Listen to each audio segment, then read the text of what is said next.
Il y a un aliment qui a mauvaise presse et on nous demande de ne pas en manger parce qu'on pense qu'il augmente le mauvais cholestérol. Mais en fait, c'est faux. Cet aliment, c'est l'œuf. Je vais vous parler de l'œuf aujourd'hui. Il a tellement de vertus, c'est un aliment complet. Et pourquoi on dit que l'œuf est un aliment complet?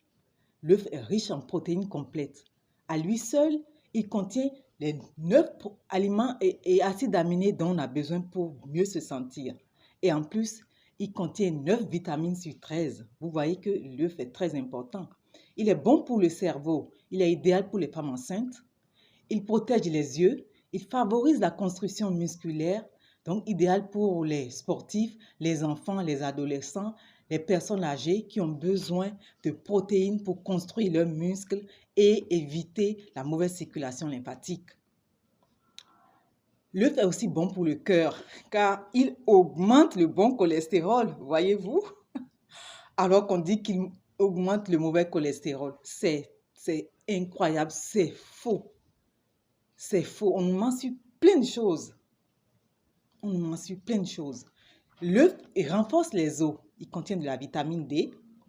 Et la vitamine D est importante pour fixer le calcium, voyez-vous. Il est riche en vitamines et en minéraux. Il est riche en vitamine A, D, E, B2, B5, B12, K.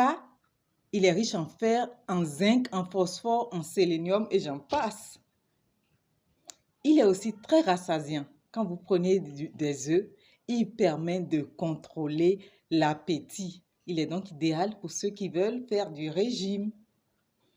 Alors, le plus grand avantage de l'œuf, selon moi, c'est qu'il est peu onéreux. Il n'est pas coûteux, donc il est disponible partout. Pourquoi ne pas en manger? Vous pouvez manger des œufs.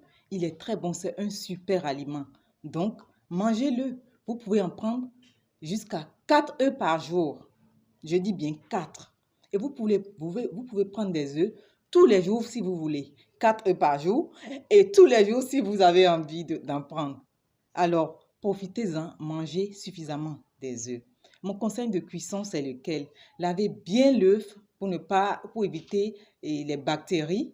Lavez-le correctement et incorporez-les à vos préparations, que ce soit dans vos sauces, dans la sauce d'arachide, la sauce tomate, la sauce de graines de palme, la sauce de sésame, la sauce d'aubergine, etc.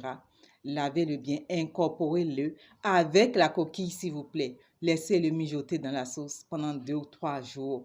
Et pour le manger, retirez la coquille et appréciez son goût exquis. C'est